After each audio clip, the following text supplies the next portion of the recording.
Coverage brought to you by all of you. I'm joined right now by G-Sun and Ruler to talk a little bit about the Gen.G match just now against AL that went to 5 games, Silver Scrapes, with a Gen.G win at the end of it. So Ruler, I have to ask, do you feel as though you have demonstrated that your team is going to be uncontested at this tournament? AL is the #1 seed from LPL, so I'm wondering if you think they are your biggest challenge at this event. 오늘 경기 승리 축하드립니다. 5과까지 갔는데 어쨌든 LPL의 1번 시드인 AL을 잡으면서 아무래도 젠지가 정말 압도적인 1황이다라는 선언을 좀 한 것 같은 경기라고 생각하시는지 어떻게 생각하세요? 일단 되게 서로 AL이랑 저희랑 서로 좀 되게 치고받고 그런 경기였었던 것 같아서 뭔가 젠지가 1황이다 이런 느낌은 좀 아니었던 것 같고요. 그래도 좀 뭔가 근소하게 그래도 저희가 좀 더 잘하지 않았나 싶은 생각이 있습니다. Well, if you look closely into the series, actually, it was going very much back and forth. So I don't think it was like a strong statement of Gen.G, but still, I can say Gen.G was slightly better than them, so we managed to get the win. Okay. Do you think AL is the strongest opponent you will face at this event? 그렇다면 AL이 MSI에서 만날 수 있는 가장 큰 적수라고 생각하시나요? 가장 큰 적수라고는 잘 모르겠고요. 일단 T1 그리고 BLG도 좀 제가 생각하기엔 좀 가장 잘하는 팀 이런 팀들 중 하나라고 생각을 해서 네, 그렇게까지 생각은 안 하는 것 같습니다. I'm not quite sure because I also have T1 and BLG up on my list as well. So I can say like they're the only like the strongest, but you know they all look very strong. Yeah. Okay. As a Blitzcrank fan, was very excited about the Blitzcrank pick in Game 5. Is that a champion that will only ever come out in Fearless Game 5, or is it a champion that you think is strong? 또 블리츠 애호가로서 5세트 블리츠 등장해서 굉장히 기분이 좋았는데 블리츠란 챔피언이 피어리스여서 등장할 수 있는 그런 픽이라고 생각하시는지 아니면은 언제든지 등장할 수 있는 좀 좋은 서포터 픽이라고 생각하시나요? 일단 피어리스여서 좀 더 등장할 확률이 높다고 생각은 하는데요. 근데 만약에 상대 팀이 좀 오만한 뱀픽을 만약에 하면은 그때 정도는 피어리스가 아니어도 나올 수 있는 챔피언이라고 생각합니다. I would say it's more likely if it's a fearless format, but it's still viable, especially when the opponents are drafting something very arrogant, you know, then Blitz will be a really good counter into that. Did AL draft something very arrogant? They were fearless. AL은 오만한 뱀픽은 아니었죠? 절대 아니었고 일단 그래도 블리츠를 뽑기에 좀 나쁘지 않은 상황이었다 생각해서 네, 오만한 뱀픽은 아니지만 그래도 블리츠가 할 게 좀 많아 보인 뱀픽이라 생각합니다. Never, not. Completely not. It was just a comp where Blitzcrank will be a really good counter into, you know. I'm just teasing. Right? Yeah, we're seeing Blitz. I mean, Blitz is pretty good in Game 5 of Fearless because everything else is out, right? Like, Nico's going to be out. You're going to have Rel out. You're going to have Leona out most of the time. You're just going to have, like, all the engaged supports out. So you might as well go Blitzcrank in a Game 5 if it's up, because most of the time you're going to be either playing into, like, range supports or you're going to be playing against champions that are not strong versus Blitzcrank, like Thresh, for example. It's fine. All right, so I'm also wondering what you have thought of MSI so far, because I think a lot of the North American fans feel as though this tournament has it's an All Saints sweater. One of the better tournaments in terms of the closeness of all the teams and the competition. I know you have been at many international events before, so I'm wondering how you feel this compares to other international events. 지금 MSI를 치르시면서 좀 경험이 어떠신지 궁금한데요. 팬분들의 반응은 여태까지 했던 그런 국제대회들 중에 가장 좀 치열하고 접전이 많이 나오고 격차가 많이 줄어든 것 같아서 좀 좋다라는 호평이 많이 나오고 있는데 룰러 선수도 국제전 경험이 많으시니까 이번 MSI에 대한 생각이 어떠신지 궁금합니다. 일단 확실히 그런 좀 격차는 매년 좀 줄었다고 생각을 하고요. 올해는 유독 더 줄어든 느낌이 많이 들고 모든 팀 다 연습을 해보고 대회를 해봤을 때 진짜 잘하고 그들만의 좀 독특한 픽도 있고 그리고 각 나라마다 생각하는 이런 티어도 달라서 좀 되게 신선하고 재밌고 다 잘한다고 생각합니다.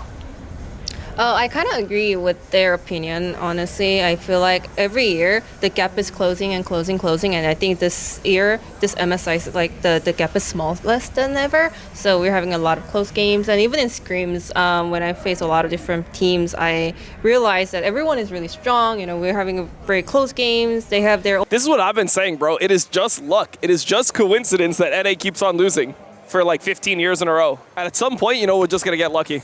And they're going to be unlucky. And all the NA teams will just get out. Like maybe in Worlds, we just have 2 NA teams in semifinals and 2 European teams in semifinals. Just like, because it's just all RNG. Own unique picks, and also each team have their own read on the tier list as well. So it's very fun to learn those.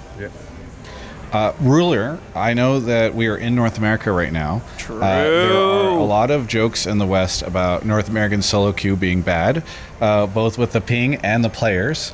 I feel like many times... Bro, I don't care what he says. He knows that shit's fucking awful. Also, he's played here a bunch of times because he came to Worlds 2016 and he played.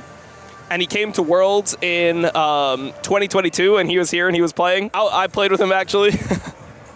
He knows it's fucking bad, bro. He knows it's fucking bad. That's why he's laughing. Most people ask Korean players what they think of NA solo queue, and they are very polite. But I'm wondering what your experience has been in North American solo queue. 또 북미 솔랭이 워낙 좀 악명이 높다 하고 핑도 높은데 사실 그 유저들도 약간 좀 별로다라는 그런 말이 많고, 그래서 항상 한국 선수들이 이렇게 북미 지역에 와서 대회 치르면 자주 북미 솔랭 어떤 거 여쭤보는데 항상 되게 정중한 답변을 주시거든요. 솔직하게 북미 솔랭 어떤지 룰러 선수의 입장도 God damn, there's a lot of fans here today. 솔직히 제가 16년도 때 북미 솔랭을 처음 해보고 이제 아마 2번째인 것 같은데 이번 대회에서 하는 게 일단 솔직히 되게 별로고요. 되게 별로인데 네, 별로고 솔랭을 뭔가 하고 싶다는 생각이 좀 들지는 않더라고요. 근데 그럼에도 뭔가 열심히 하려는 그런 모습들이 많이 보이고 썰에는 절대 안 치더라고요. 그래서 그게 좀 힘든데 그만큼 열정이 있다라는 게 아닐까 생각을 합니다. I asked him to be really, really honest about it. So this is his honest answer. Okay. He said, it is for sure really bad. It's so bad, actually. My first experience of NA solo queue was, I believe, 2016. It was so bad back then, and also I think this is like my second experience playing NA solo queue. It's really bad. Bro forgot he was here in 2022 Worlds, bro. He erased them losing in semifinals of 2022 Worlds just out of his memory. But so I cannot really find any motive or like drive for me to play a solo queue. But when I'm playing solo queue, I could tell everyone's trying really hard. And they never forfeit, which is also making it really struggling.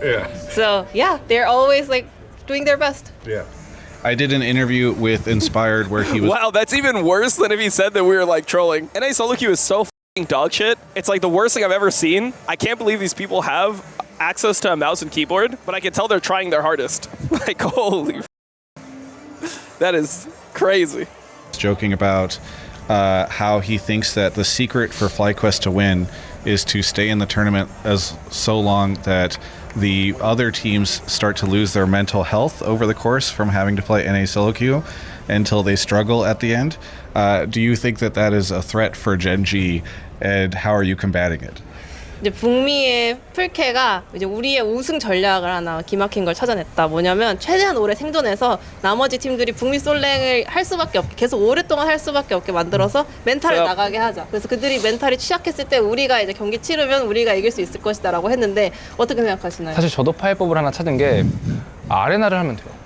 아레나를 하면 그만큼 이제 한타 집중도가 올라가거든요. 그래서 저는 또 그 파이법을 하나 찾았다 생각합니다. You know what? I also found a counter into that strategy, which is you just gotta play a lot of arena mode. Okay. And then your team fight will be so good. Okay. So I already know how to crack inspired plans. Okay. All right, fantastic. All right. Okay, we're True. learning about the strategies between the different regions live in this interview. Ruler, I know it's been a long day for you. Is there anything you would like to say to any of the fans out there? 마지막으로 팬분들께 한마디 부탁드립니다. 오늘 이렇게 경기 되게 힘들었는데 많은 분들이 뭐 일찍 일어나서 보신 분들도 계실 테고 이제 뭐 시간이 잘 맞아서 보신 분들도 많이 계실 텐데 항상 응원해주신 분들 너무 감사하고 앞으로도 좀 좋은 경기력 많이 보여드릴 수 있게끔 노력할 테니까 앞으로도 많은 응원 부탁드리겠습니다. 항상 감사합니다. Thank you so much for your support. Depending on where you are, you know, some of you guys would have woke up so early in the morning to watch us play. Some of you guys had in the perfect time zone to, you know, enjoy the game. But you know, wherever you are, I really appreciate your support and love. So we will also keep doing the best in order to make the best outcomes. Please, I will look forward to your continued support. Thank you so much, Ruler, for the interview. Thank you, G-Sun, for the translation. For everyone else, you can check out the rest of my coverage of all things MSI right here on my YouTube channel. You know, I get to visit big arenas like this quite. I was going to say, what is my prediction on the series? I think it will probably be Gen.G win unless the bot lane just completely runs it down. I'm worried about Gen.G's bot lane at this tournament, so I'll go 3-2 Gen.G. I think the T1 could win some games. I think T1's bot lane's been looking pretty good at this tournament, so I expect that to continue. Often. The esports life is filled with glamour as you travel to new cities and all this stuff, but it's also a lot of work. And that's great, but it does tire me out. And sometimes, I think it would also be nice to not just be in a big arena, but maybe also on a beach, sipping a nice drink as a cool breeze washes over you. You can imagine it right now.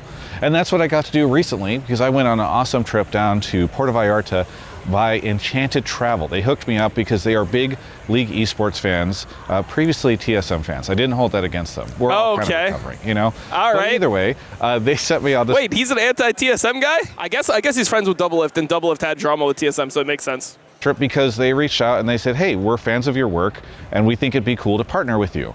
And unlike a lot of the major companies that reach out to me, this is a family travel agency in Nebraska.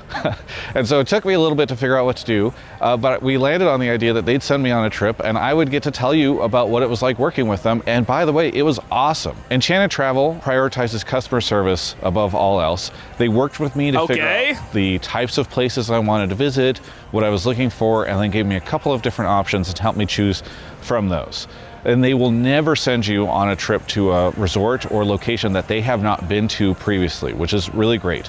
Because unlike just going to a website and filtering through a bunch of different options, you get a chance to work with somebody who is very familiar with the property and can tell you exactly what to do. And it's start to finish. They help you book the plane, they help you book anything that you need to get to the resort. Once you land, they help you book the resort, and you can always call them instead of calling some faceless organization online. And what you might be thinking is like, oh, a travel agency, there's gonna be all these extra fees, it's so much cheaper to book online. You're wrong, actually, because I thought that, and it's completely untrue, because what they do is they make their money by working with the resorts themselves. So you're not paying extra fees, you're not paying any kind of premium working with them. So all I'm saying is, look, I know we live in a world where you can just go online, you can book stuff through like a credit card company or through, I don't know, a travel website or something like that. But just when you're thinking about going on vacation, give them a try. There's a link in the description below. It's neat to work with a group that also are League of Legends fans, and Josh over there was super cool. And if you mention my name, they will hook you up with a little gift as well if you do make your booking through them. So give them a try. Let's all, you know, work together as League esports fans. That's where we're at these days, you know? Favor the 5 gifted. All right.